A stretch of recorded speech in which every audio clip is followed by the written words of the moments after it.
بسم الله الرحمن الرحیم۔ اعجاز صاحب آپ ان بھائیوں کو مصحف دے دیجیے پلیز۔ سورۃ آل عمران پڑھ رہے ہیں، آیت نمبر 143 143 سورۃ الاعراف۔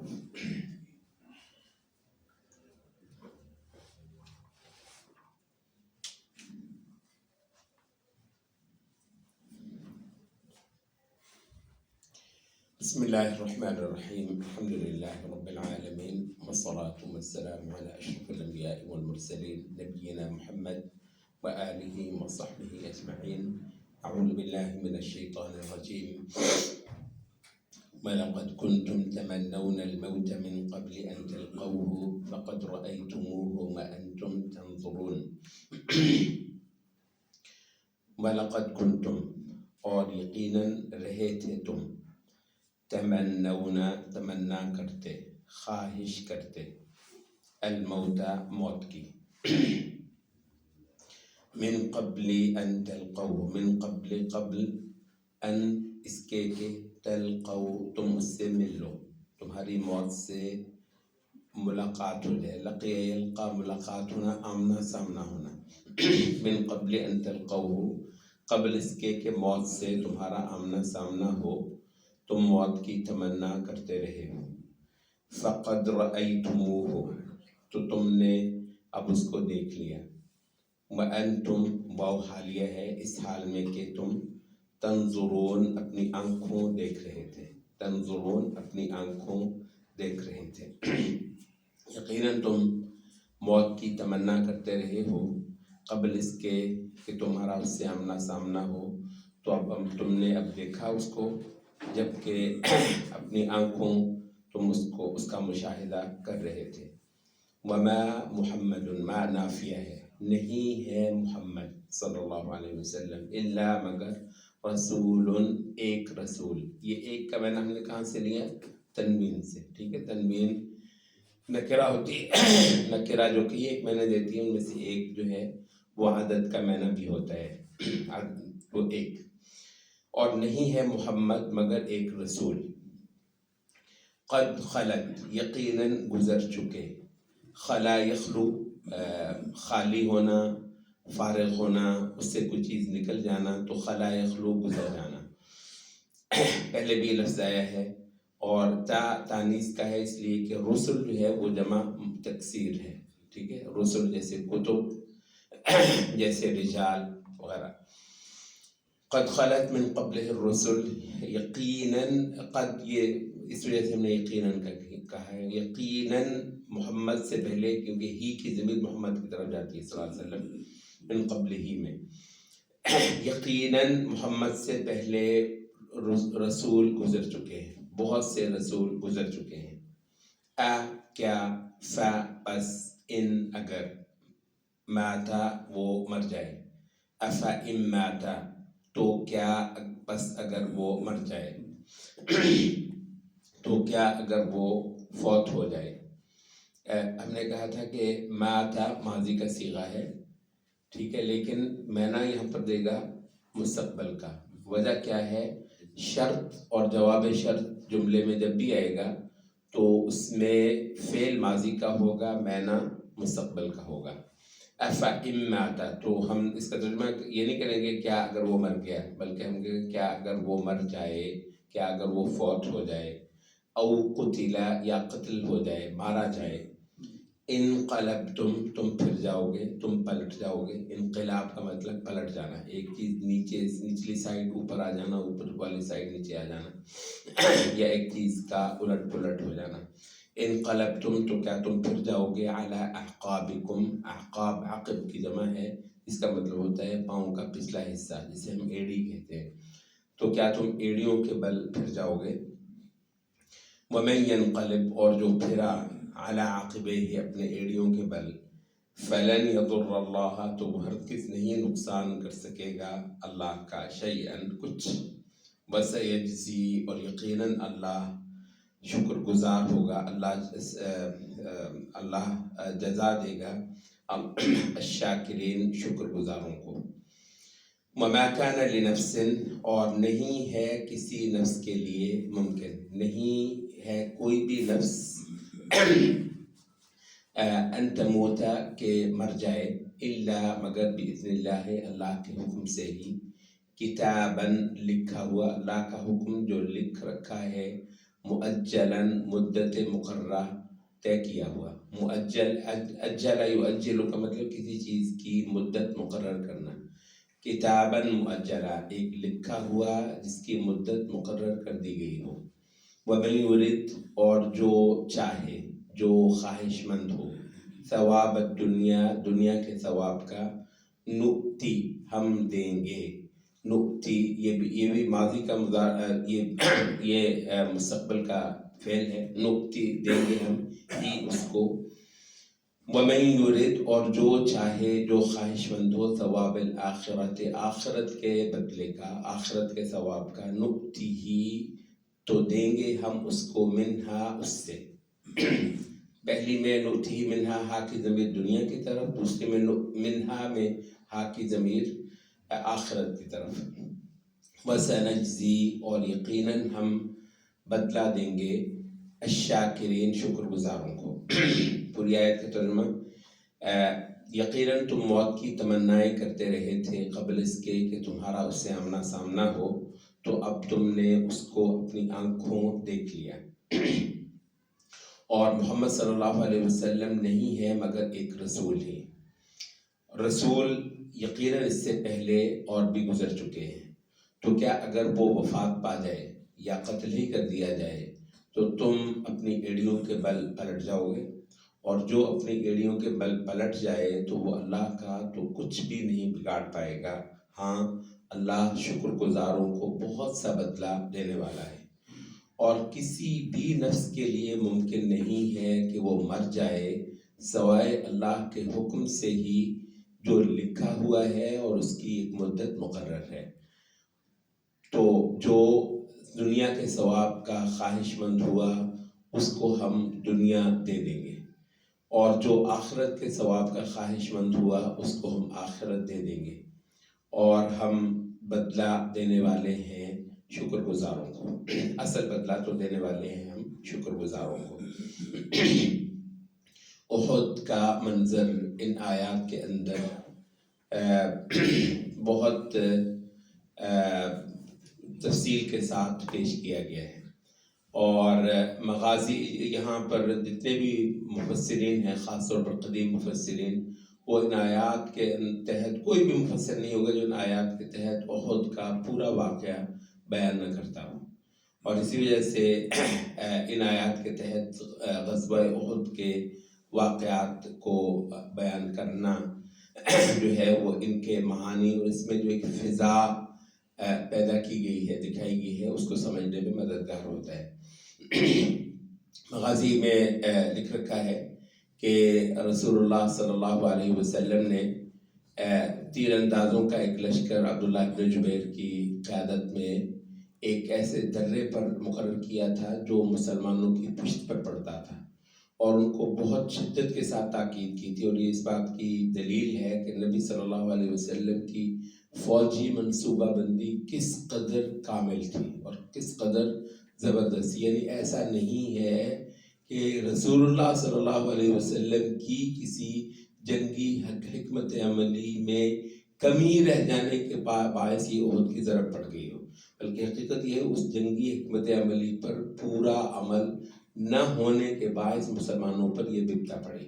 اچھا، یہاں پر البتہ ایک بہت اہم بات جو قرآن مجید کی جو پیچھے آیات گزری اور بھی جو آنے والی ہیں، خاص طور پر جو اگلا رکوع ہے وہ تو ان معانی سے بھرا ہوا ہے، وہ یہ ہے کہ جنگوں میں، اس میں کوئی شک نہیں ہے، ڈسپلن ضروری ہوتا ہے، جنگوں کے اندر ڈسپلن ضروری ہوتا ہے، اور میں آپ سے عرض کر دوں، جنگ تو اصل میں اجتماعی عمل اور اجتماعی نتیجہ خیزی، اس کو پروڈکٹیوٹی کہتے ہیں، بات یہ نہیں کہ آپ کچھ کر لیں، بات یہ ہے کہ جو آپ کریں اس سے کچھ نکلے۔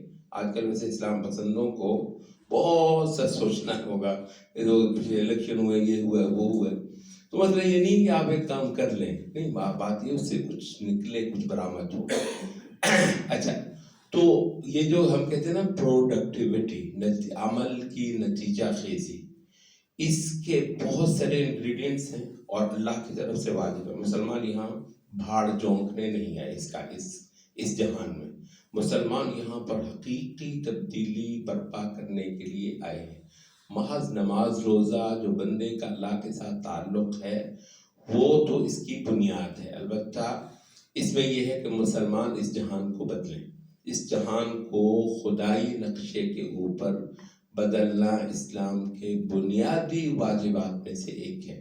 اچھا عمل کی نتیجہ خیزی جو ہے، اچھا اس کا کلائمیکس یہ ہے کہ جب آپ جنگ میں ہوتے ہیں، جنگ کے اندر آپ جو ہے وہ ایک چھوٹی سی غلطی جو ہے نا وہ یہ نہیں کہ صرف آپ پر پڑتی ہے، اور یہ پوائنٹ جو ہے نا یہ اجتماعیت کے سارے ہی مباحث میں بے حد اہم۔ دیکھیں جی نماز میں آپ نے کوئی غلطی کر لی تو آپ ہی کی نماز قبول نہیں نہ ہوگی، یا تو قبول نہیں ہوگی یا اس کا اجر جو ہے وہ بہت زیادہ کم ہو جائے گا۔ روزے میں آپ نے کچھ خرابی کر لی، اپنے حج کے اندر آپ نے کوئی قصور کر لیا، اچھا اس کا تمام تعلق آپ سے ہے۔ اب بہت زیادہ فائدہ ہو جائے گا تو آپ کی ذات کو ہو جائے گا، اس کا کچھ نقصان ہوگا یا سارا ہی نقصان ہوگا تو صرف آپ کا نقصان ہوگا۔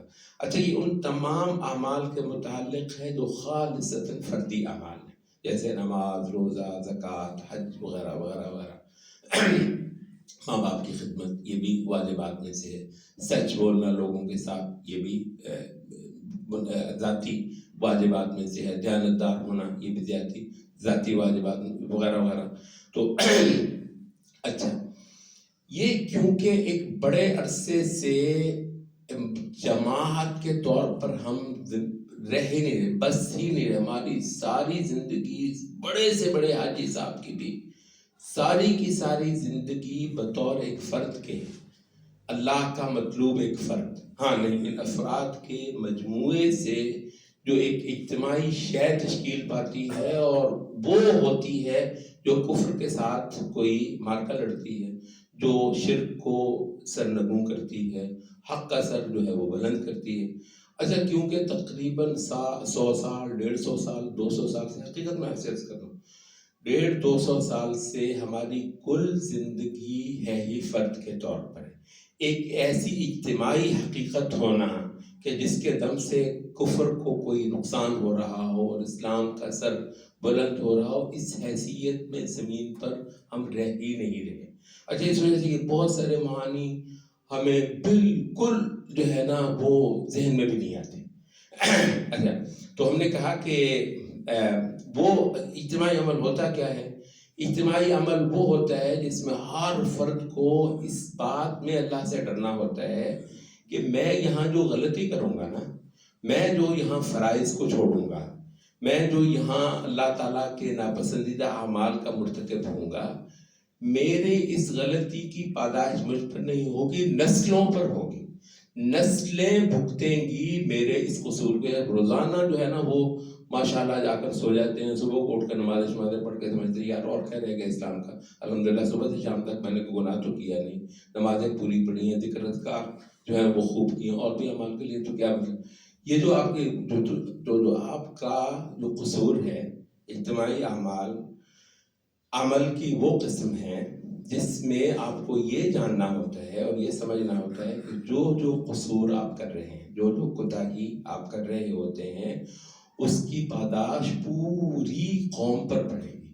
وہ جو بچیاں آپ کی جو ہے نا اس وقت کشمیر میں بلبلا رہی ہیں اور فلسطین میں جو ہے وہ رو رہی ہیں، اور کوئی ان کو مطلب یہ صدیوں کے ہمارے قصور ہیں جو ان بچیوں کی آہوں اور چیخوں کی صورت میں آج ہم اپنی آنکھوں سے دیکھ رہے ہیں۔ تو بہت سے لوگوں سے قصور ہوئے اجتماعی عمل کے فریضے میں پورا اترنے کے اندر، جو یہ جو ہے نا، تو اس وجہ سے پوری قوم پر، ہماری عورتوں پر، ہماری بچیوں پر، ہماری نسلوں پر صدیوں تک کے لیے جو ہے نا وہ ہوتا ہے۔ اس وجہ سے یہاں غیر معمولی طور پر آپ کو اپنی غلطیوں سے جو ہے وہ چکنا رہنا ہوتا ہے۔ تو دیکھیں یہ رسول اللہ صلی اللہ علیہ وسلم کی یہ جو جنگی منصوبہ بندی تھی وہ بہت پرفیکٹ تھی، اور انہوں نے اس حد تک فورسی جسے کرنا ہوتا ہے پہلے سے دیکھ لینا، اس حد تک فورسی کرتے ہوئے ان کو کہا تھا کہ کچھ بھی ہمارے ساتھ ہو جائے تم نے اپنی یہ جگہ جو ہے وہ نہیں چھوڑنی. تو حدیث میں بھی آتا ہے، بعض واقعات کے اندر، سیرت کی کتب میں آتا ہے کہ ایسا زبردست مارکا مسلمانوں نے لڑا احد کے اندر بھی، کہ وہ کہتے ہیں کہ ہم نے ہند کو، جو اس وقت مسلمان نہیں تھیں، ابو سفیان کی بیوی، عتبہ ابن شیبہ کی بیٹی، اور کفر کے لشکر کی ایک اچھی خاصی روح رواں عورت ہونے کے باوجود اچھا، تو یہ اور اس کے ساتھ کی بہت ساری عورتیں جو خوب اپنے لشکر کو ہلا شیری دے رہی تھی، تاکہ بعض روایات میں وہ بول بھی لکھے ہوئے ان کے گانوں کے، جو وہ پیچھے سے گا گا کر اونچی آواز میں اپنے لشکر کی ہمت بڑھا رہی تھیں، اور جنگوں میں جو ہے وہ ترانے اور نشید اور ان چیزوں سے جو ہے نا وہ حوصلوں کو بلند کرنا، یہ ایک پرانا انسانوں کا ایک طریقہ کار ہے، اور اسلام نے بھی اس کو اچھا خاصا جو ہے نا وہ برقرار ہی رکھا ہے. تو کہتے ہیں کہ وہ ایسا پانسا مسلمانوں نے پلٹ دیا. وہ کہتے ہیں کہ میں نے بعض صحابہ کہتے ہیں کہ ہم نے خود دیکھا کہ ہند جو ہے وہ اپنا گھگرا جو ہے وہ اوپر اٹھا کر، اور حتیٰ کہ اوپر باندھ کر اس کی پنڈلیاں جو ہے وہ ننگی ہوئی نظر آ رہی، وہ بہت تیزی سے اپنے لشکر کے آگے آگے جو ہے وہ بھاگتی چلی جا رہی. تو پورا لشکر ایک بار کافروں کا وہ اکھڑ گیا تھا اور مکمل طور پر شکست کھا کر میدان سے ہی بھاگ گیا ہوا تھا. ان کو پوری طرح بھاگا ہوا دیکھتے ہوئے وہ جو تیر اندازوں کا لشکر تھا، جو کہ ابھی تربیت پوری نہ ہونے کے باعث ڈسپلن کے اتنے بڑے قصور کا مرتکب ہوا، تو انہوں نے کہا کہ اب تو غنیمت ہی لینا باقی رہ گیا ہے. عبداللہ ابن جبیر جو کہ ان کے امیر تھے تیر اندازوں کے، ان کو روکتے رہے، بار بار ان کو کرتے رہے کہ اللہ کے رسول نے اس پر ہمیں پکا کیا ہوا ہے کہ خواہ پرندے ہماری جو ہے نا وہ ہمارے جسموں کو نوچیں، ہماری لاشوں کو نوچیں، اور خواہ ہم فتح مند ہو جائیں، تم نے یہ جگہ نہیں چھوڑنی جب تک کہ میں تم کو واپس نہ بلا لوں. تو بہرحال انہوں نے نہیں سنا، اور وہ انہوں نے درہ خالی چھوڑ دیا. یہ دیکھنا تھا کہ اس کے کہتے ہیں کہ میمنہ جو تھا لشکر کا مشرکین کا، اس کے افسر تھے خالد ابن ولید رضی اللہ عنہ، جو اس وقت ابھی مشرکوں میں شامل تھے. تو اور ان کا جو دستہ تھا وہ بھی اسب سواروں کا تھا، گھوڑ سواروں کا تھا، جو بہت جلدی فاصلہ طے کر لیتا، اور یہ بے حد جنگی نظر رکھنے والے انسان تھے. تو انہوں نے دیکھا کہ درہ خالی ہوا ہے، تو اس موقع کو انہوں نے غنیمت جانتے ہوئے اپنے گھوڑے کو ایڑ لگائی، اور اپنے سارے دستے کو ایک لمبا چکر کاٹتے ہوئے پیچھے سے حملہ آور ہو گئے. اور کافر جو ہیں وہ مسلمانوں کے لشکر پر، جبکہ وہ غنیمت سمیٹ رہے تھے اور اس معنی میں ایک حد تک بے توجہ بھی تھے، تو ان پر ایسا حملہ کیا کہ پھر صحابہ ان کے سامنے کھڑے نہیں رہ سکے. اور یہاں سے ایک اور معنی بھی نکلتا ہے کہ صحابہ بھی بہرحال انسان تھے. بس اوقات صحابہ کو اتنا زیادہ آئیڈیلائز کر لیا جاتا ہے. صحابہ کو آئیڈیلائز کرنا بہت ضروری ہے. اسلام کے بے شمار دروس عقیدے سے لے کر عبادات تک اور منہج تک صحابہ کو آئیڈیلائز کرنا جو ہے نا ہمارے ہدایت پر رہنے کی بنیاد ہے. صراط الذین انعمت علیہم انبیاء اور صحابہ، ٹھیک ہے، تو وہ ہیں ہی. تو اس وجہ سے یہ تو درست ہے کہ صحابہ کو آئیڈیلائز کرنا ہمارے لیے ہدایت پر رہنے کے لیے بے پناہ پہلوؤں سے ضروری ہے اور حق ہے.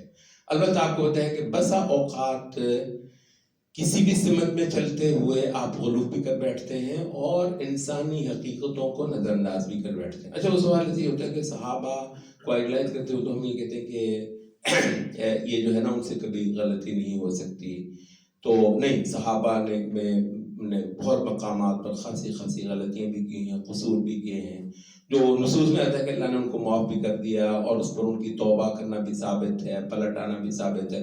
اور اصل یہ ہے کہ اگر کسی تائب من الذنب کمن لا ذنب لہ، جو شخص اپنے قصور سے واپس لوٹ آیا، توبہ کر آیا، تو اب وہ ویسا ہی ہے جیسے کہ اس کا کوئی قصور ہوا ہی نہیں. تو اس معنی میں صحابہ کی شیٹ جو ہے وہ بالکل پاک صاف ہے انشاءاللہ العزیز، کیونکہ ان سے جو ہوا نبی صلی اللہ علیہ وسلم کی ہدایت اور رہنمائی ان کو حاصل تھی، اور کوئی ایک بھی اپنی غلطی پر اڑنے والا نہیں تھا. انسان ہونے کے ناطے قصور ان سے ہو جاتے تھے، مگر رسول اللہ کی اطاعت کے ناطے اور جب بھی رسول اللہ ان سے متنبع کرتے تو وہ اپنے جو اصلاح کر لیتے تھے.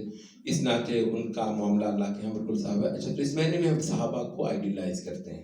البتہ یہ ہے کہ انیشلی ان سے بہت سارے قصور ہوئے ہیں، انسانی کمزوریوں کے حوالے سے بہت ساری جگہوں پر ان سے بہت بڑے بڑے قصور ہو گئے ہوں، تو یہ چیز بھی اپنی جگہ پر ثابت ہے. اور یہ ایک اجتماعی حوالے سے تھا کہ، اور یہ کون کر سکتا ہے؟ اب ہم تو رنگ سے باہر بیٹھے ہیں نا، جو اندر کشتی کر رہا ہے یا باکسر ہے، پوچھے تو اس سے کہ جو تو صحابہ پر اگر کوئی نقد بھی ہوتا ہے تو اس حوالے سے ہوتا ہے کہ صحابہ مارکے میں ہیں، ہم تو تماشائی ہیں. اور بے عمل تماشائی کو تو کوئی حق ہی نہیں ہے نا کہ وہ ایک مارکے میں جو ہے نا وہ قربانیاں دینے والے شخص کے کسی ایک قصور پر کوئی کامنٹ کرے. دوبارہ ہم تو صرف یہ تاریخ پڑھنے کے حوالے سے، تاکہ تفسیر کے کچھ مباحث پڑھنے کے حوالے سے صحابہ کی ان لغزشوں اور ان کوتاہیوں کو زیر بحث لے آتے ہیں. اور صرف اسی حد تک ہوتا ہے. اس کا تعلق کلاس روم سے ہوتا ہے، اس کا تعلق پڑھنے پڑھانے کے عمل سے ہوتا ہے. وہ جو اجتماعی بیانیہ ہے اس کے اندر صحابہ کی خرابیوں، کسی بھی خرابی کو بیان کرنا تھا، کسی ایک انڈیویجول صحابہ میں سے کسی ایک فرد کے کو بھی کرنا کہ یہ اللہ معاف کرے یہ فساد کا کوئی علم بردار تھا. جیسے کہ سو بہت سارے نادان یا تو نادان ہیں یا خبیث النفس ہیں جو صحابہ میں سے کچھ فگرز کو گرا کر سمجھ رہے ہیں کہ یہ شاید حق کی نصرت ہے، اور حقیقت یہ ہے کہ بہت بڑا نقب ہے جو یہ اسلام کے اندر لگا رہے ہیں. تو بہرحال یہ چھوٹا سا ایک وہ تھا کہ صحابہ کے کسی قصور کو کبھی بھی زیر بحث لائیں طالب علمانہ سطح پر، تو اس میں بھی کچھ ڈسکلیمرز جو ہیں وہ ضروری تھے جو ہم نے ذکر کیے. بہرحال صحابہ سارے ہی اکھڑ گئے، بہت سارے جو ہیں وہ میدان سے ہی بھاگ کر چلے گئے. اچھا، یہ ہے جو آپ اگلے رکوع میں انشاءاللہ یہ جو ہم پڑھ رہے ہیں نا، اس رکوع میں تو اس کا تھوڑا سا ہی اس کی طرف کوئی اشارے ہیں، البتہ اگلے رکوع میں اس کا بہت ہی کھلا کھلا بیان ہے صحابہ کو درست کرنے کے لیے، اور صحابہ کو اللہ کی طرف سے جو ہے نا وہ تنبیہات کرنے کے حوالے سے. اچھا، تو اس میں یہ لکھتے ہیں مفسرین اور سیرت نگار ان آیات کے تحت کہ اس وقت صحابہ کے 3 گروہ ہوئے. بلکہ ہم پورا ذکر کر دیں کہ اسی لمحے وہ لشکر جو ہے جب انہوں نے دیکھا کہ ادھر سے خالد بن ولید نے کیا ہے، وہ لمبا چکر کاٹ کے آئے تھے، یہ تو بالکل سامنے ہی تھے، ابھی بھاگ رہے تھے، تو یہ واپس آ گئے اور انہوں نے بھی جو ہے وہ حملہ کر دیا. یہاں پر وہ کہتے ہیں کہ ایک بدبخت تھا ابن قمیہ، وہ خبیث جو ہے اس نے ایک بھاری پتھر اٹھایا اور بہت زور سے رسول اللہ صلی اللہ علیہ وسلم پر مارا، جس سے رسول اللہ صلی اللہ علیہ وسلم کا جو ہے وہ سر بھی بہت زیادہ لہو لہان ہوا اور آپ کے دانت مبارک بھی ٹوٹے اور آپ زمین پر گرنے ہی والے تھے. کہ اس دوران جو ہے وہ ایک اور لشکر آیا جس کی وجہ سے رسول اللہ صلی اللہ علیہ وسلم کھڑے ہوئے گر گئے اور جیسے کہتے ہیں اوندھے پڑ گئے، جس پر دو 3 صحابہ کا ذکر آتا ہے.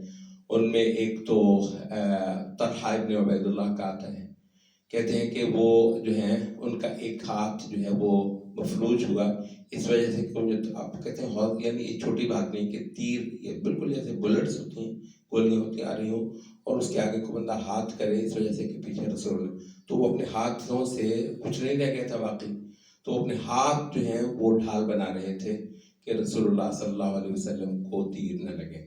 اس میں ان کا جو ہے نا وہ ایک جو ہے وہ ہاتھ بھی ان کا چلا گیا.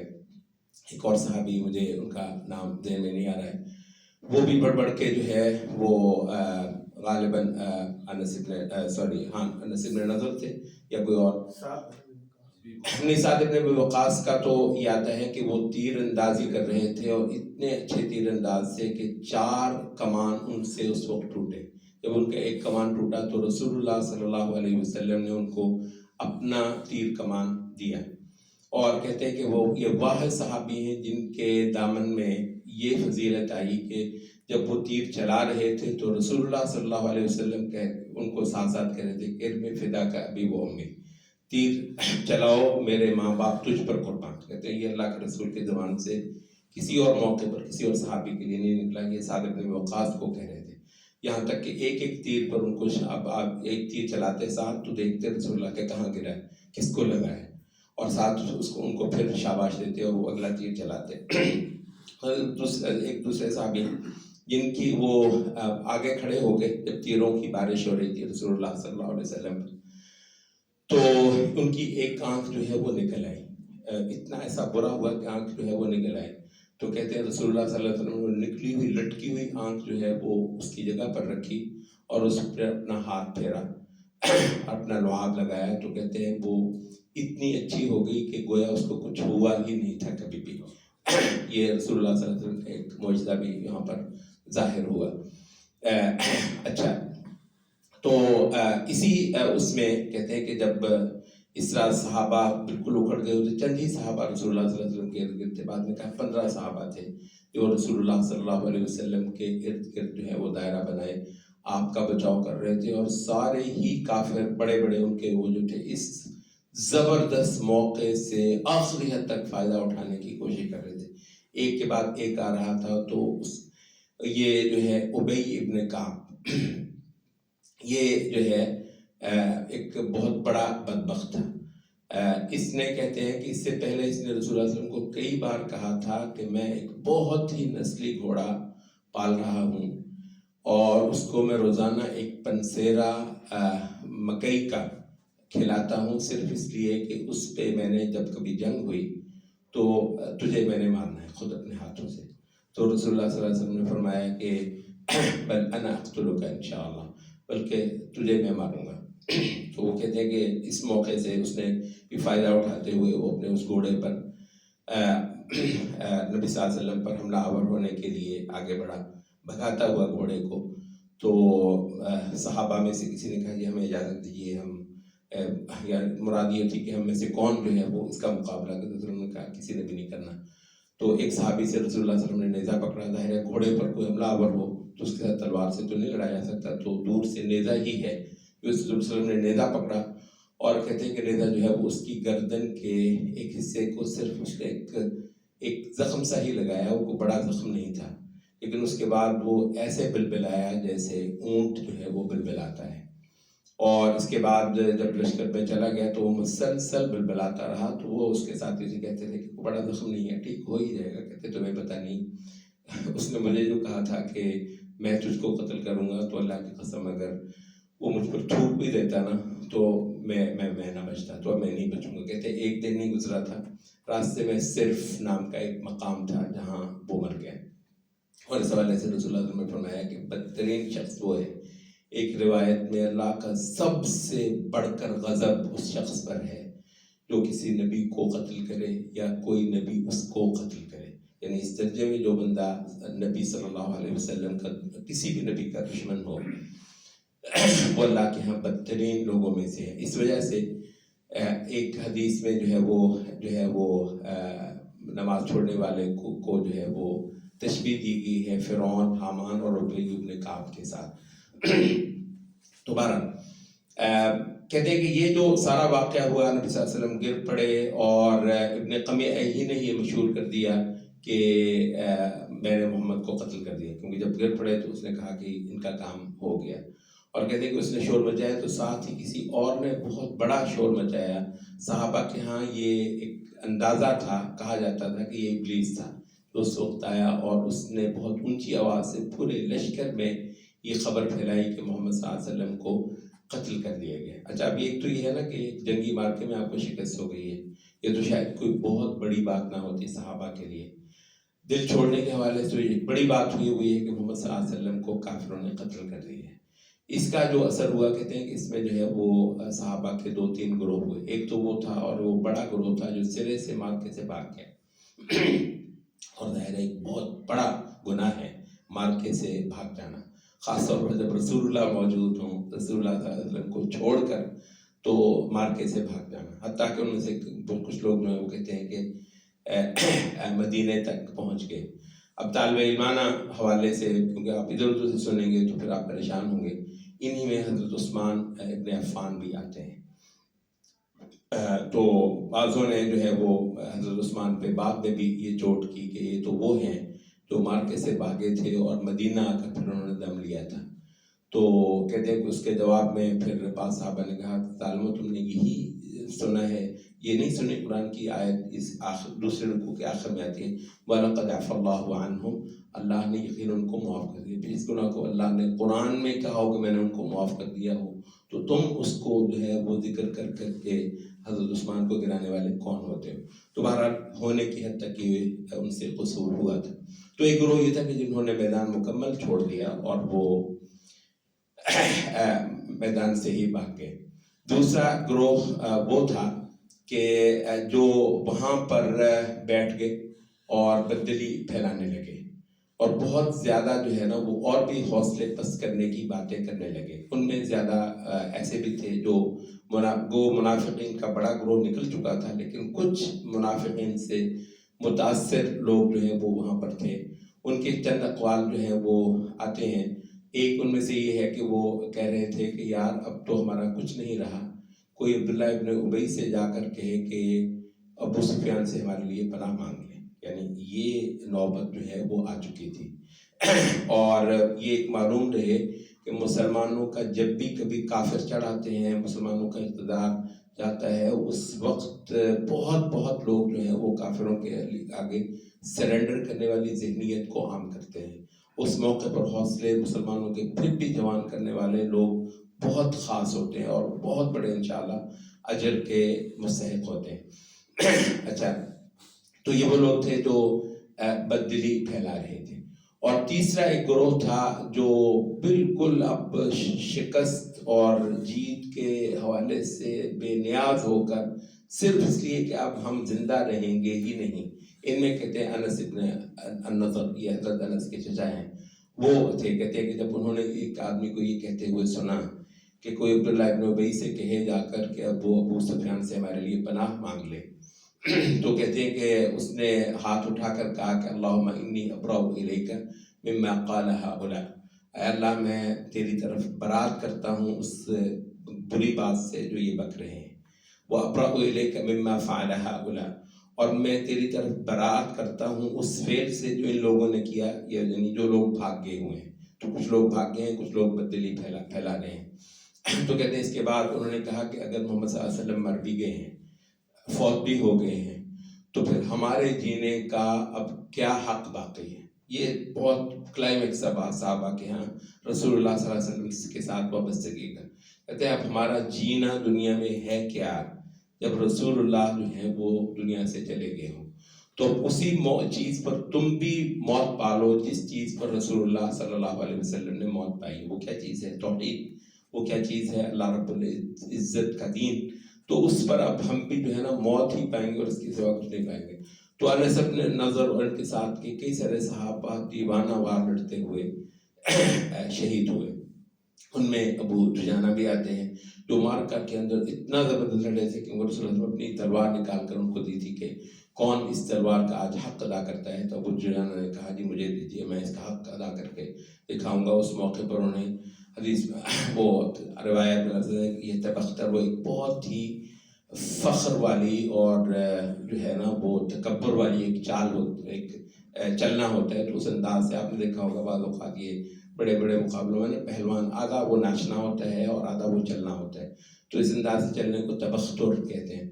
تو وہ کہہ رہے ہیں کہ رسول اللہ علیہ وسلم نے کہا کہ اللہ کو یہ چال بہت ہی مقبوض ہے، بہت ہی ناپسند ہے، سوائے ایسے مقام پر. یعنی کافر پر روب ڈالنے کا اگر کوئی موقع ہوتا ہے تو بسا اوقات وہاں وہ چیزیں نہ صرف جائز بلکہ دین کا مطلوب ہو جاتی ہیں جو بقیہ مواقع پر اللہ کو شدید ناپسند ہوتی ہیں. اچھا، اس وجہ سے یہ جو بات ہے نا لکل مقام مقال، ہر موقع پر کوئی خاص عمل اسلام کو مطلوب ہوتا ہے اور بسا اوقات اس کا حکم بہت بہت بدل جاتا ہے. اچھا، چھوٹی عقل والوں کے لیے بھی ایک مصیبت ہے، یہ بھی ایک مصیبت ہے کہ ہر مقام کے لیے کوئی شے ہوتی ہے. وہ ظالم ایک جگہ کی چیز کو دوسری جگہ پر فٹ کر کے دین کے اندر بے شمار پیچیدگیاں پیدا کرتے ہیں. یہ دین بہت اس میں ڈائنامزم ہے، ہر چیز کے لیے مناسب حال اس کے اندر کچھ ہے. تو ویسی چال، ایسی تکبرانہ چال جو عام حالات میں اللہ کو شدید ناپسند ہے، جنگ کے موقع پر رسول اللہ کو بہت بری لگتی ہے اور نبی صلی اللہ علیہ وسلم کھل کر اس کی اجازت دیتے ہیں. تو کہتے ہیں یہ بھی جو ہے لڑتے ہوئے ہی شہید ہوئے. حضرت حمزہ رضی اللہ عنہ بھی اس موقع پہ لڑتے ہوئے ہی شہید ہوئے. تو یہ تھا تیسری پوزیشن صحابہ کی جو اللہ رب العزت نے سب سے زیادہ سراہی ہے. اور یہ جو اب آیت آ رہی ہے آگے اس کا کیونکہ موقع آ گیا تو اس کی تفسیر ہم یہ کرتے ہیں. وَمَن يُرِدْ ثَوَابَ الدُّنْيَا نُؤْتِهِ مِنْهَا. کہتے ہیں یہ آیت کا یہ ٹکڑا ان تیر اندازوں سے متعلق ہے جو دنیا کے لیے یعنی غنیمت کے لیے اپنے فریضے سے پیچھے ہٹ گیا تھا اور اپنی پوزیشن کو چھوڑ آیا تھا، باوجود اس کے کہ یہ بھی جہاد ہی میں آئے ہوئے ہیں. تو فرمایا کہ جن کو غنیمت ہی چاہیے، جن کو دنیا چاہیے، ان کو ہم دنیا دے دیں گے. دوسری آیت میں آتا ہے کہ جتنا ہم چاہیں. وَمَن يُرِدْ ثَوَابَ الْآخِرَةِ نُؤْتِهِ مِنْهَا. امام بغوی کہتے ہیں یہ ہے آیت کا ٹکڑا ان صحابہ کے متعلق جو اس موقع پر دیوانہ وار لڑتے ہوئے یا تو اللہ کے رسول کا دفاع کر رہے تھے یا پھر ویسے ہی کافروں کے ساتھ لڑتے ہوئے شہادت پا گئے. اور یہ کیونکہ فدائیت کا اعلیٰ ترین نمونہ تھا تو ان کے متعلق اللہ رب العزت نے یہ بات کی. انہی پہ جو ہے نا باقی کے مسلمان قیاس ہو سکتے ہیں. اور یہاں یہ بات بھی ذکر کر دی جائے کہ یہ دنیا کی طلب ہونا یہ بھلا کہاں آیا ہے، کس سیاق میں آیا ہے. قرآن مجید کی یہ جو آیت ہے، یہ آیت نمبر 145 جو ہے وَمَن يُرِدْ ثَوَابَ الدُّنْيَا نُؤْتِهِ مِنْهَا. جو دنیا کا ثواب چاہے، دنیا کا بدلہ چاہے، اس کو ہم دنیا کا بدلہ دے دیں گے. اور جو آخرت کا بدلہ چاہے اس کو ہم آخرت دے دیں گے. کہتے ہیں یہ ذرا اس پر سوچئے کہ یہ کہاں پر آیا ہے جو دنیا چاہے. یہ ان لوگوں کے بارے میں نہیں آیا جو مطلب شرابیں پی رہے ہیں، زنا کر رہے ہیں، بدکاریاں کر رہے ہیں، جس کو دنیا چاہیے اس کو ہم دنیا دے دیں گے. نہیں، یہ ان لوگوں کے متعلق آیا ہے جو جہاد کے لیے نکلے ہیں. واضح نہیں ہے سیاق سے. یہ ان لوگوں کے متعلق آیا ہے جو رسول اللہ صلی اللہ علیہ وسلم کے ہم رکاب ہیں، کچھ نہ کچھ لڑے بھی ہیں. اور لڑنا ہمیں تو زندگیوں میں کبھی نہیں ایسا ہوا کہ ایک پتھر ہم نے کبھی کافر پہ پھینکا ہو. مطلب اتنے خیر سے محروم ہیں شاید ہم سبھی، اللہ ماشاء اللہ. ایک پتھر کبھی اللہ کے کسی ایک دشمن پہ ہم نے نہ پھینکا. پتہ نہیں بنے ہم کیا کرتے ہیں. اچھا، یہ وہ لوگ ہیں کہ جنہوں نے اچھا خاصا ان کے بارے میں بھی یہ کہا کہ جو لوگ تو کہتے ہیں کہ یہ بہت خیر کے کام میں بھی کوئی نہ کوئی پہلو دنیا کا آ جاتا ہے. کہتے ہیں مکمل اللہ کے لیے خالص رہنا بہت ہی اونچی شے ہے، بہت ہی اونچی ہے. جہاد کی بٹی میں گزرتے ہوئے کئی لوگ دنیا کے علائشوں سے جو ہے نا وہ گندے ہو جاتے ہیں.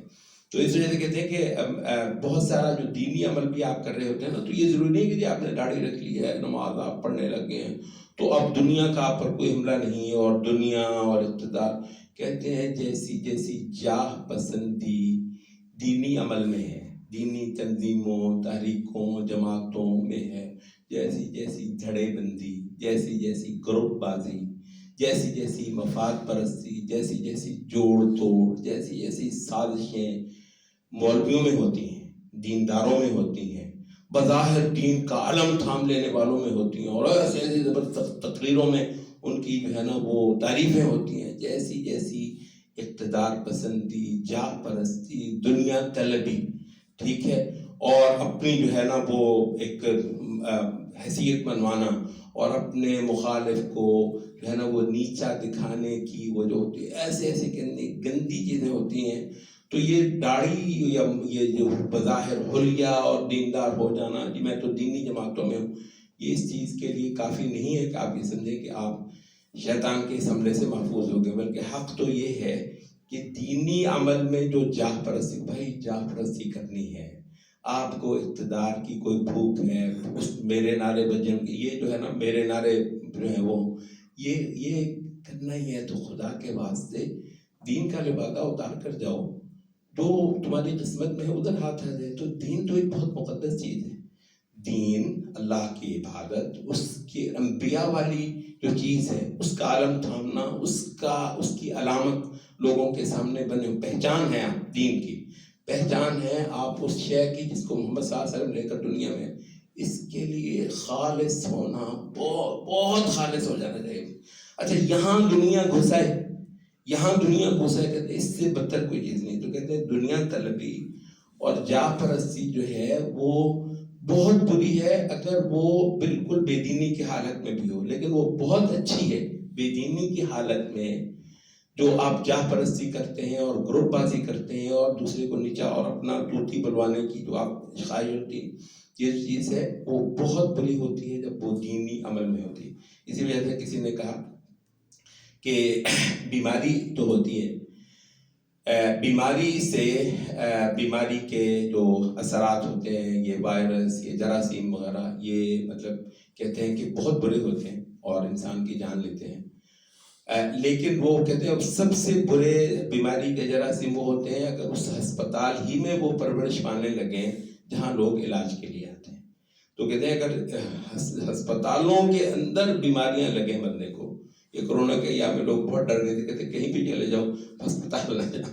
ہسپتالوں میں جو ہے نا یہ کہیں زیادہ یہ پڑا ہوا ہے. تو ہسپتالوں سے آج یہ جو ہے نا آج کے بہت سارے دینی عمل شاید وہ ہسپتال ہیں جو جراثیم سے کہیں اتنے بھرے ہوئے ہیں کہ باہر رہنا شاید بہت سارے لوگوں کے لیے نسبتاً اچھا ہو بنسبت اس ہسپتال میں آنے کی، جو بیماری کے مؤثرات سے بے حد لبریز ہے، بھرا ہوا ہے. تو یہ سب سے بڑا ہوتا ہے. تو یہ ہے کہ دینی عمل کو نہایت بھی اگر اس طرف آنا ہے تو بھائی یہ کسی نے بڑی اچھی خوبصورت بات کی. عموماً یہ جو ہے نا وہ اہل القلوب کے ہاں اس طرح کی باتیں ہوتی ہیں. کہتے ہیں وہ جو موسیٰ علیہ السلام کو اللہ تعالیٰ نے کہا تھا نا کہ جیسے انہوں نے وہ آگ کو دیکھا تو آواز آئے کہ فخلع نعلیک، یہ جوتے اتارا. تو کہتے ہیں یہ جو فخلع نعلیک ہے یہ پورا ایکسپریشن ہے، بھی دین کی طرف آنا ہے جوتے باہر اتار کر. جوتے سے مراد ہے یہاں دنیا طلبی، دنیا پرستی، لیڈری، قیادت، اس کو آگ لگا کے پھر آنا اگر لگا سکتے ہو. تو ورنہ یہ ہے کہ بہتر یہ ہے کہ تم اپنی جو ہے نا وہ عافیت کی کو اور ہی صورت دیکھو. تو فخلع نعلیک، لیکن جوتوں کو باہر ہی اتارا، اس گند کو سارے کے سارے کو باہر رکھ کر آنا ہے، پاک صاف ہو کر اللہ کے ہاں ہو. انشاءاللہ اللہ تمہارے عمل میں برکت بھی ڈالے گا اور تم کو ثواب بھی دے گا. تو یہ ہے تھوڑی سی وہ بات میں یرید ثواب دنیا نؤتیہ منہا. اس دینی عمل میں، اس جہاد کے اندر بھی جس کو دنیا کی لالچ ہوئی، دنیا کی طلب ہوئی، اس کو دنیا ہی ہم دے دیں گے. البتہ وہ جن کی نظر اونچی ہے سوائے اللہ رب العزت کی جو ہے نا کہ اصل ثواب کے ان کی نظر کہیں جاتی ہی نہیں ہے، نؤتیہ منہا، تو ان کو انشاءاللہ ہم وہی دیں گے. وَسَنَجْزِي الشَّاكِرِينَ، اور جو شکر مند ہیں اس نعمت ہدایت. پتہ نہیں کروڑ اربوں انسانوں میں سے اللہ نے ہم کو چنا کہ ہم امت محمد ہوں، ہم کو چنا کہ ہمارے لفظوں سے اللہ کی صحیح وہ تسبیح ہوتی ہو جو اللہ کے ہاں قبول ہوتی، وہ سجدے ہم سے ہوتے ہوں جو اللہ کے ہاں قبول ہوتے ہیں. کرتے تو بہت ہوں گے، اللہ ان سجدوں کو دیکھتا بھی نہیں سوائے ان لوگوں کے جو محمد صلی اللہ علیہ وسلم کے دین اور شریعت پر کرتے ہیں. تو ایسے یہ جو نعمت ہدایت اللہ نے ہم کو دی ہے، جو اسلام ہم کو دیا، تو اس پر جو لوگ اللہ کے شکر گزار ہو کر دکھائیں گے، اللہ ان کو بہت بہت بڑا اجر دے گا. آپ یہ دیکھ لیجیے کہ ان دونوں آیتوں میں یہ ایک ہی بات جو ہے وہ ریپیٹ ہو رہی ہے. پچھلی آیت کا آخر بھی کیا ہے؟ وَسَيَجْزِي اللَّهُ الشَّاكِرِينَ. جس دوسری آیت کا بھی کیا اینڈ ہے؟ وَسَنَجْزِي الشَّاكِرِينَ. تو اب پیچھے ہم آ جائیں، موت کی تمنا پانا. اچھا یہ صحابہ کی ایک کیفیت بیان ہوئی ہے. اچھا اس پہ اللہ تعالیٰ نے صحابہ کو استغفر اللہ کوئی برا نہیں ہے. وَلَقَدْ كُنْتُمْ تَمَنَّوْنَ الْمَوْتَ، تم بڑے بڑے جو ہے نا موت کی تمنائیں کیا کرتے. دیکھا نا جب موت آئی تو تمہارا کیا حال ہوا. یہ اشارہ ہے کہ سرب کو جو بہت سارے صحابہ مارکے سے بھاگ کھڑے ہوئے، ٹک نہیں سکے. تو تمنائیں کرنا اور بات ہے اور کر دکھانا اور بات ہے، اور اللہ رب العزت تو اسی چیز کو قبول کرتا ہے جو آدمی کر کے دکھا دے. یہ اپنی جگہ تو ہے. ایک تو اس حوالے سے مفسرین اس آیت کے تحت نبی صلی اللہ علیہ وسلم کی وہ حدیث لے کر آتے ہیں کہ نبی صلی اللہ علیہ وسلم نے فرمایا کہ لا تتمنوا لقاء العدو واسألوا اللہ العافیہ. دشمن کے ساتھ مٹ بھیڑ کی تمنا مت کیا کرو. مطلب وہ مار کا ہو جائے، میں تو چاہ رہا ہوں جلدی مار کا ہو جائے. نہیں بھائی، ہولے رہو، اپنے آپ کو کوئی تیر مار نہ سمجھو. لا تتمنوا لقاء العدو، دشمن کے ساتھ مٹ بھیڑ کی تمنا مت کیا کرو. واسألوا اللہ العافیہ، اور اللہ سے عافیت مانگو، خدایا ویسے گزارا ہوتا رہے، آزمائش نہ پڑے. فَإِذَا لَقِيتُمْ فَاثْبُتُوا، ہاں اگر جب ہو جائے نا مٹ بھیڑ کافر سے تو پھر جم کر دکھانا. ٹھیک ہے.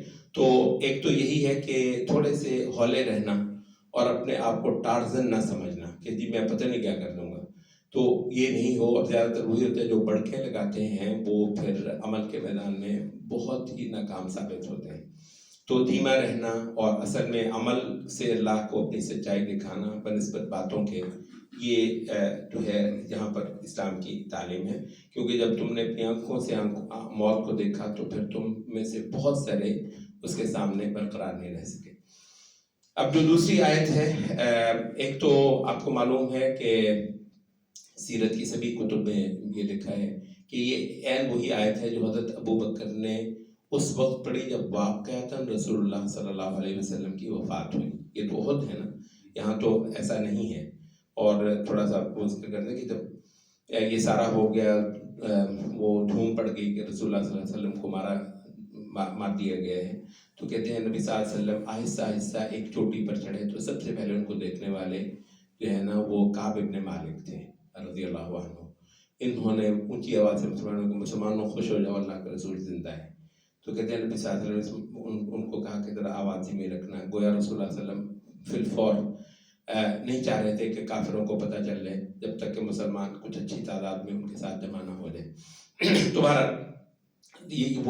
وہ تو اس وقت تھا کہ رسول اللہ صلی اللہ علیہ وسلم کی وفات کی خبر جھوٹی پھیل گئی تھی اور اس وقت کی آیت اتر آئی تھی جس کا تعلق رسول اللہ صلی اللہ علیہ وسلم کی وفات سے بہرحال ہے.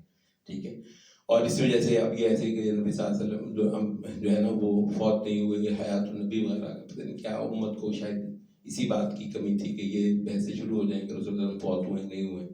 ٹھیک ہے، تو صحابہ کے ہاں اس میں کوئی شک نہیں، اور قرآن مجید کے مقامات بالکل واضح ہیں. انک میت وانہم میتون، یہ سورۃ زمر میں آتا ہے، اور بھی کچھ مقامات پر یہ آتا ہے. اچھا، تو رسول اللہ صلی اللہ علیہ وسلم کی جب واقعہ وفات ہو گئی تو اس موقع پر بھی کہتے ہیں، یعنی نبی صلی اللہ علیہ وسلم سے صحابہ کی وابستگی کو یہ بات بہت خوب ظاہر کرتی ہے کہ اکثر صحابہ اپنے ہوش گنوا بیٹھے. مطلب یہ ٹھیک ہے وہ جو کہہ رہے تھے وہ غلط تھا، حضرت عمر جو کہہ رہے تھے وہ غلط تھا، لیکن یہ ہے کہ بعض اوقات غلط بات بھی کہی جا رہی ہوتی ہے تو اس کے پیچھے جو جذبہ ہوتا ہے وہ بہرحال باعث ستائش ہوتا ہے، لائق ستائش ہوتا ہے. تو کہتے ہیں صحابہ کا برا حال تھا جب خبر ہوئی نبی صلی اللہ علیہ وسلم جو ہے وہ فوت ہوئے ہیں. تو حضرت عمر جیسے جو ہے مضبوط دل کے مالک شخص جو ہیں وہ بھی ہوش کھو بیٹھے اور وہ تلوار نکال لائے اور کہنے لگے جس کے منہ سے میں نے یہ سنا نا کہ اللہ کے نبی فوت ہو گئے. نبی صلی اللہ علیہ وسلم کے لیے فوت ہونے کا لفظ سنا ہی نہیں جاتا، صحابہ سے سنا ہی نہیں جاتا. مطلب یہ چیز مطلب ظاہر ہے وہ ایک مخلوق ہیں اور موت تو مخلوق کے لیے لکھی ہوئی ہے، مگر یہ ہے کہ ایک حد ہوتی ہے نا کسی کی عظمت کی. نبی صلی اللہ علیہ وسلم ان کے لیے اتنی عظیم چیز، تو کہتے ہیں کہ انہوں نے کہا کہ جس نے بھی یہ کہا نا، اس کے منہ سے میں نے یہ سن لیا، میں اس کی گردن نہیں رہنے دینے والا. تو اتنا زیادہ وہ جذباتی ہو گئے تھے. یہاں البتہ حضرت ابو بکر کا جو مقام ہے ایمان کی حقیقتوں کو بالکل صحیح سمجھنے والا وہ ہے. کہتے ہیں کہ حضرت ابو بکر باہر تھے، ان کی رہائش ذرا دور تھی، تو یہ سن کر جب آئے ہیں تو مجمع لگا ہوا تھا تو یہ انہوں نے خطبہ دیا حضرت ابو بکر نے. تو اس وقت جو ہے نا وہ یہ آیت پڑھی. آیت پڑھنے سے پہلے کہنے لگے کہ من کان یعبد محمدا فإن محمدا قد مات. دیکھو تم میں سے جو محمد کو پوجتا تھا تو وہ جان لے کہ محمد صلی اللہ علیہ وسلم تو فوت ہو گئے. اب یہ حضرت کے لفظ ہیں وہ جو حیات النبی والا چکر، یہ حضرت ابو بکر کے لفظ ہیں، صحیح ترین حدیث میں ہیں فإن محمدا قد مات، محمد یقیناً فوت ہو چکے. ومن کان یعبد اللہ فإن اللہ حی لا يموت. ہاں جو اللہ کو پوجتا تھا تو وہ جان لے کہ اللہ حی ہے اور اس کو کبھی موت نہیں ہے. اب یہ جو توحید کی حقیقت ہے، نبی صلی اللہ علیہ وسلم جتنے بھی اوپر ہو جائیں، مگر یہ جو توحید کی حقیقت ہے وہ ایک ہی ہستی ہے جس کو موت نہیں ہے اور وہ ہے اللہ رب العزت کی ذات. اور اس کے بعد پھر ضرور نہیں آیات پڑھی کہ وما محمد الا رسول قد خلت من قبله الرسل افإن مات او قتل انقلبتم على اعقابكم وغیرہ. تو حضرت ابو بکر حضرت عمر بھی تھم گئے، اس پہ ہوش آ گیا ان کو، اور کئی صحابہ نے کہا کہ اللہ کی قسم بہت بار ہم نے آیت قرآن میں اس سے پہلے ہم پڑھتے ہی رہے تھے لیکن ہمیں اس وقت ایسا لگا کہ ابھی آیت اتری ہے. اور بسا اوقات آپ بھی دیکھیں گے کہ بعض آیات میں کچھ نکل کر کلک کرتی ہے نا تو آپ کو یہ لگتا ہے اس سے پہلے میں نے آیت نہیں پڑھی، ایسے ہی گزر جاتا رہا. اور بندے کو کوشش کرنی چاہیے قرآن مجید کے اندر ڈوبنے کی، کہ ایسی حقیقتیں کبھی ہیں آپ کو لگے کہ آج پہلی بار میں نے یہ آیت پڑھی ہے، کیونکہ وہ دل کو لگتی ہے اور دل کے اندر ایک زندگی پیدا کرتی ہے۔ تو صحابہ کو بہرحال جگہ دینے والی یہ آیت حضرت ابوبکر نے اس مقام پر پڑھی۔ اچھا، تو وہ یہ ہے کہ اس آیت کے حوالے سے ایک بڑی چیز شاید ہمارے سمجھنے کی ہے۔ ایک بات ہے ہمارے ہاں ہیروئزم، جانتے ہیں آپ، ہیروئزم، شخصیت پرستی، ایک فرد کے ساتھ سب کچھ سمجھنا۔ اچھا، یہ بالعموم ان لوگوں کے ہاں ہوتا ہے جن کے ہاں نظریہ ناپید ہوتا ہے۔ میں آپ سے پورے یقین کے ساتھ یہ بات کہہ سکتا ہوں، جن لوگوں کی تربیت کسی نظریے پر، کسی عقیدے پر ہوئی ہو، وہ اس عقیدے پر جیتے ہیں، اس عقیدے کے لیے جیتے ہیں، اس عقیدے کے لیے مرتے ہیں، اور ان کے لیے اس عقیدے کی علم بردار شخصیات کا آنا جانا بے شک بہت اہم ہو، مگر کوئی ڈیسائزو چیز نہیں ہوتی۔ اچھا، ان کے لیے جو ہے نا وہ بات جو ہے، وہ دعوت، وہ حقیقت، وہی ہوتی ہے۔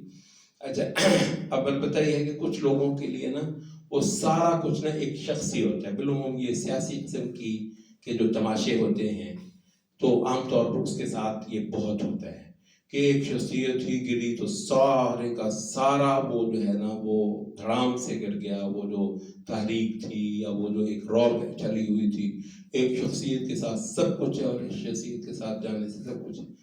یہ ہے محمد صلی اللہ علیہ وسلم، جنہوں نے اپنے صحابہ کو ایسی کسی چیز پر کھڑا کیا ہے کہ الحمدللہ 1400 سال گزر چکے ہیں اور محمد صلی اللہ علیہ وسلم کا دین مسلسل دنیا کو فتح کر رہا ہے، اور ایسا فتح کر رہا ہے کہ بڑی دیر سے مسلمانوں کے پاس تلوار بھی نہیں رہی، لیکن اس وقت بھی جو ہے کوئی یورپ کا، جنوبی امریکہ اور شمالی امریکہ کا شاید کوئی ایک بھی شہر نہیں ہوگا جس کے اسلامک سینٹروں میں ہر روز لوگ جو ہے محمد صلی اللہ علیہ وسلم کے دین کی سچائی کی شہادت دینے والے نہ آ رہے ہوں اور اسلام کو قبول کرنے والے نہ آ رہے ہوں۔ تو یہ کوئی چیز ہے جو تو ہماری قوت ہمارے دین ہی میں ہے۔ رسول اللہ ہمارے لیے بہت عظیم ہے، مگر یہ جاننے کی شے ہے کہ وہ توحید جس کو رسول اللہ صلی اللہ علیہ وسلم لے کر آئے ہیں اور جو دلوں کو زندگی دینے والی ہے، اللہ کی وہ پہچان جو قلوب کو شفا دینے والی ہے اور قلوب کو جو ہے نا وہ کھڑا کر دینے والی ہے، اور وہ ایسے ہوتا ہے کہ پوری دنیا کو پلٹ دینے کی طاقت رکھیں، یہ خود ہمارے اس دین ہی کے اندر ہے، اس توحید ہی کے اندر، اللہ کی اس معرفت اور اس پہچان ہی کے اندر ہے جو اللہ نے اپنے اس قرآن میں اور نبی صلی اللہ علیہ وسلم کی سنت میں سمو دی ہے۔ تو جو چیز اگر کوئی ایسا ہوتا ہے نا کہ اس کے بغیر ہمارا گزارا نہ ہوتا، تو وہ جو ہے نا پھر رسول اللہ علیہ وسلم کو اللہ قیامت تک رکھتا، کیونکہ اس دین نے تو قیامت تک رہنا ہے۔ رسول اللہ علیہ وسلم جو ہے نا وہ محض اپنی 63 سال کی زندگی اور نبوت میں، نبوی حیثیت میں تو صرف 23 سال کی زندگی، نبوی حیثیت میں صرف 23 سال کی زندگی، جو ایک جگمگاتا سورج ضرور ہے، مگر وہ زندگی نبی صلی اللہ علیہ وسلم کی وہ تمام ہو چکی ہے۔ یہ دین کھڑا ہے، یہ دین، اور رسول اللہ صلی اللہ علیہ وسلم اس حوالے سے آج بھی دنیا کے لیے امام ہے۔ نبی صلی اللہ علیہ وسلم آج بھی دنیا کے لیے ہدایت کا ذریعہ ہے۔ یہ چیز جو ہے نا یہ اس آیت کے اندر بہت واضح ہے، اور اس میں جو لفظ ہیں اس کو خوب اچھی طرح نوٹ کر لیجئے کہ وَمَنْ يَنْقَلِبْ عَلَىٰ عَقِبَيْهِ فَلَنْ يَضُرَّ اللَّهَ، رسول اللہ علیہ وسلم کی عدم موجودگی میں کیا تم پلٹ جاؤ گے، اپنے پرانے دین کی طرف لوٹ جاؤ گے؟ تو اصل چیز یہ ہے کہ رسول اللہ علیہ وسلم کے نہ ہوتے ہوئے بھی بندہ اس دین کی شہادت دے اور اس دین کا حق ادا کرے، اور اس سطح پر جا کر جو بندہ اللہ کی عبادت کرے گا، رسول اللہ علیہ وسلم کے نہ بھی ہوں تو میں اللہ کا ہوں، میری وفاداری، میری زندگی، میری موت، میرا سب کچھ پھر بھی انشاءاللہ دین کے لیے ہے، اور یہ دین تو قیامت تک ہمارے دم سے انشاءاللہ زمین پر کھڑا رہے۔ اب یہ جو مضمون ہے جن کے وجود سے یہ مضمون بولے گا، وہ ہیں اصل میں شکر گزار اس ہدایت پر جو اللہ رب العزت نے محمد صلی اللہ علیہ وسلم کو دی ہے۔ اب آخری بات اس سے جو اگلی آیت ہے، وَمَا كَانَ لِنَفْسٍ أَن تَمُوتَ إِلَّا بِإِذْنِ اللَّهِ كِتَابًا مُؤَجَّلًا، کہ کوئی کسی نفس کے لیے ممکن ہی نہیں ہے کہ وہ مر جائے بغیر اللہ کے اذن کے۔ یعنی وہ جو ہے ایک لفظ ہمارے ہاں چلتا ہے بے وقت موت، سنا ہے آپ نے کبھی؟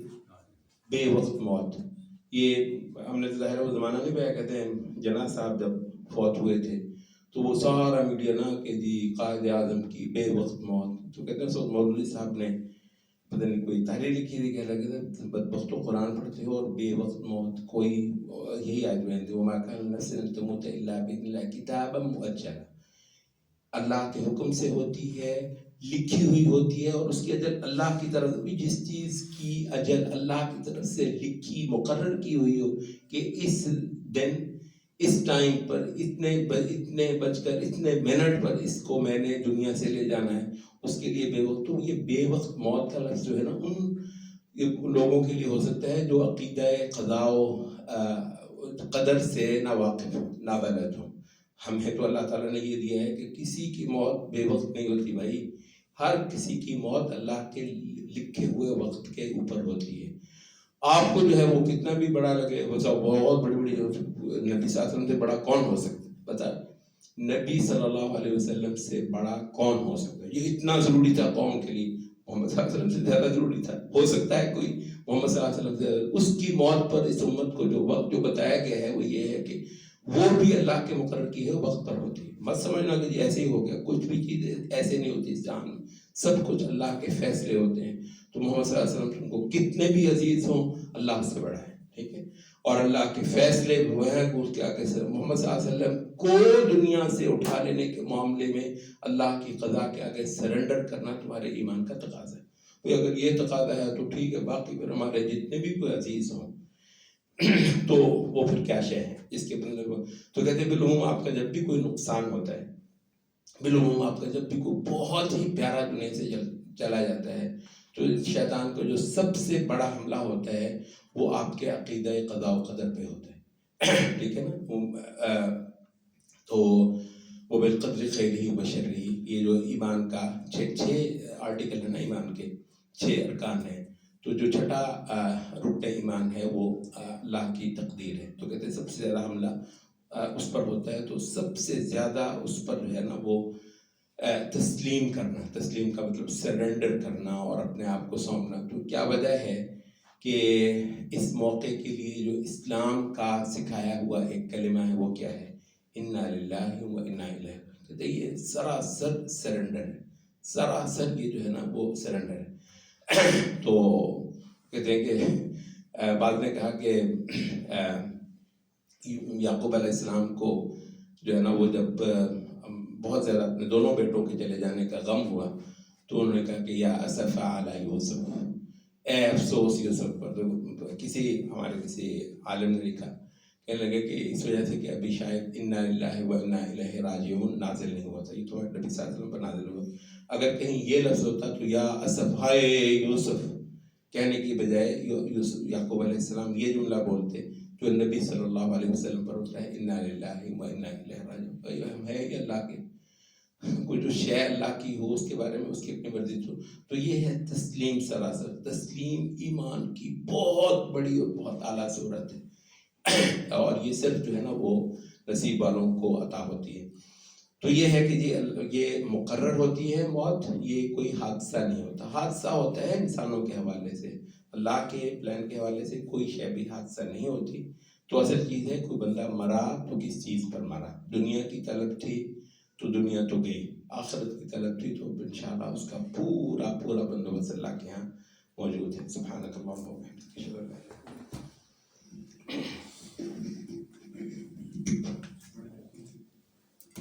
الہ الا انت